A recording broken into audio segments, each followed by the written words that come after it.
revealing their identity. And in addition, also provides a nullifier mechanism to prevent users from reusing the same existing proofs.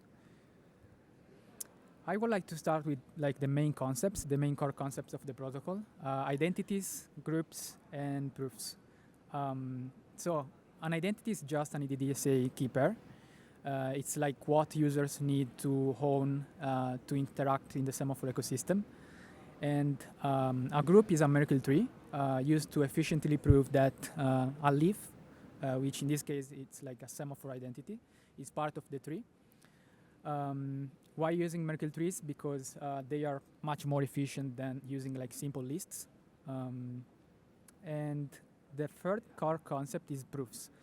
Finally, the owner of the private key, of the Semaphore private key of a group's identity can prove first that they are indeed the owner of the identity. Second, they are a member of the group. And third, the anonymous message is their message. But what is the nullifier again? So the nullifier is a special value that it identifies a proof generated for a specific scope from a specific user. So that first, if the user generates another identical proof, that proof is considered is not considered valid, as there is already a nullifier of it saved somewhere.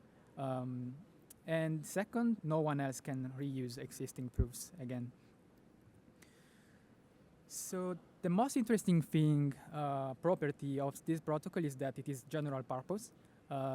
So it's means that all use cases where anyone needs anonymity or privacy can benefit from using it. I would like to talk shortly about two key aspects to consider when building an app with Semaphore can be interesting. So first, in the end, what the group users are, what they are going to prove is the ownership of what they use to join the group. In other words, the proof generated in Semaphore doesn't just confirm group membership, but also indirectly proves the user possessed the credentials required to join the group at the time of registration. And you have total freedom, of course, to choose what these credentials can be. They can be like an invite code, an NFT, a passport, a certain balance on Ethereum, whatever you need in your application. And the second key aspect of this protocol is that the challenge here is like to create groups of people who share the same credentials and save as many people as possible in those groups to increase anonymity. Why do groups need to be as larger as possible? Because anonymity is not binary. It's not something that you have or you don't have. It doesn't work like that in Semaphore or in any like anonymity set. It depends on the dimension of the group. It's rather a spectrum. So a group with one person is not anonymous, of course, nor a group with two. But when we start having like groups with 3 people or more, in that case, it's anonymous. But of course, the more people, the harder it is to guess the identity tied to one specific proof. Another point is that in some cases it could be easier to build like larger groups. For example, like a group of people with a certain nationality for India, for example. In other cases, it could be more difficult because maybe you can use more credentials together. So a group of people who have a certain nationality, who went to DevCon 3, 4, and 5, and who have more than one hackers in their wallets. In that case, it's harder to build a group, a big group. So this is something that you should take into consideration, into account when you build Semaphore groups. Some use cases. So let's see some examples.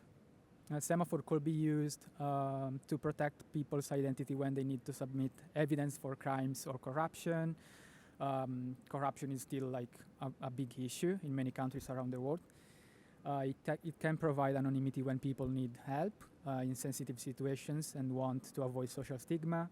And another classic example is anonymous voting applications. Semaphore could be used to allow small groups of people to vote anonymously and make decisions in decentralized organizations or institutions. Of course, Semaphore is not always the right tool. For example, for political elections, it's more complicated. There are many variables, and tools like MESI or other zero-knowledge tools can help solving those challenges more than Semaphore. For a more comprehensive list of ideas, check out the link of the discussion on GitHub. But let's go a little bit into deep and better understand how you devs can use Semaphore. So let's start with the JavaScript libraries. There are 3 core libraries, but all of them have been packed in one core library. The first class you have to use is identity. Identities, as I said before, are ETHIDSA key pairs. So ETHIDSA is one of the most common algorithms used in snarks, and it's based on elliptic curves. Semaphore identities are made of 3 values: private key, public key, and commitment. The public key is 256 bits. It's pretty small. The public key represents a point in the curve, and it's X and Y. And the commitment is like the Ethereum address. It's like the hash of the public key. So why do we need a commitment and cannot just use the public key? Because for 2 reasons. Because the Poseidon hash that is used to hash the public key is supposed to be more quantum resistant than ETHIDSA, and the commitment is just 1 number. So it's a better format compared to the public key, which is 2 numbers actually, one for X and one for Y. So in the code here, you can see that the class can be used in different ways. You can not pass any parameter and create a random identity, or you can pass a secret, like a string, and create a deterministic identity. You can also export or import your identity with these functions. And in addition, the identity class can also be used to sign messages and verify signatures. So there is another important class, which is group. The group class is an abstraction of the linear incremental Merkle tree. As you can see, it's pretty simple to use. You don't need to know any detail about the linear incremental Merkle tree.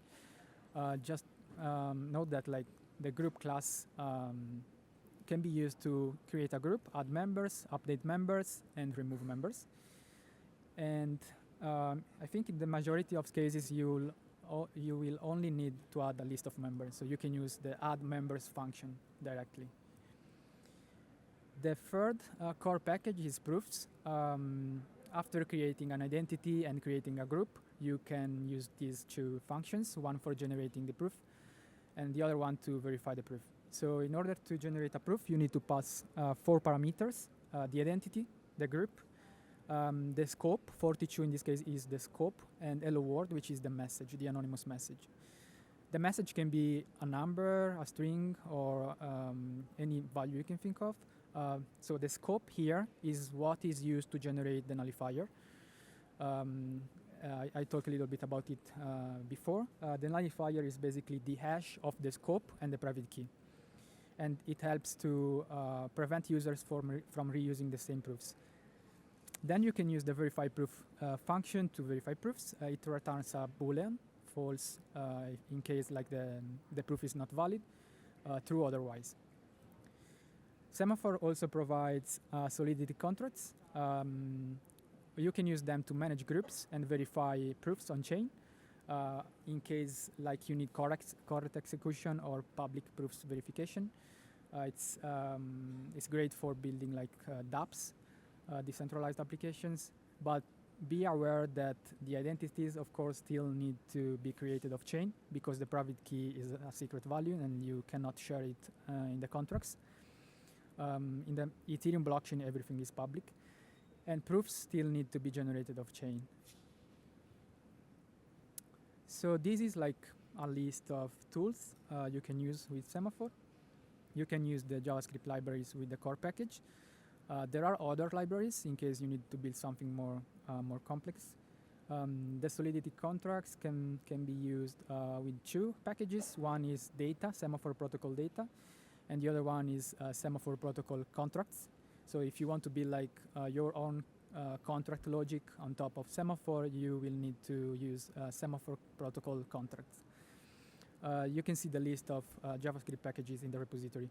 There is also a CLI, and you can use the CLI to build your own project. There are some templates. All of them are based on Next.js, I think, apart from one, which is like for contracts specifically. There is also a boilerplate. You can check the repo and a demo app, which is based on the boilerplate. You can try it out. So yes, this is everything for Semaphore. Bandada is like an extension of Semaphore, in a sense, and it basically provides an infrastructure to manage groups, Semaphore groups, and an anti-Sybil mechanism to ensure that users are unique.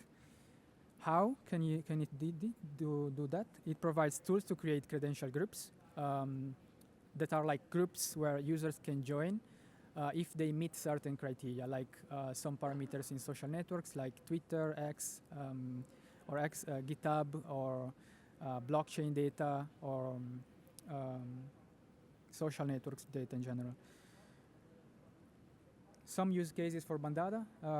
So you can build groups for platforms for DAOs, groups of people in private organizations,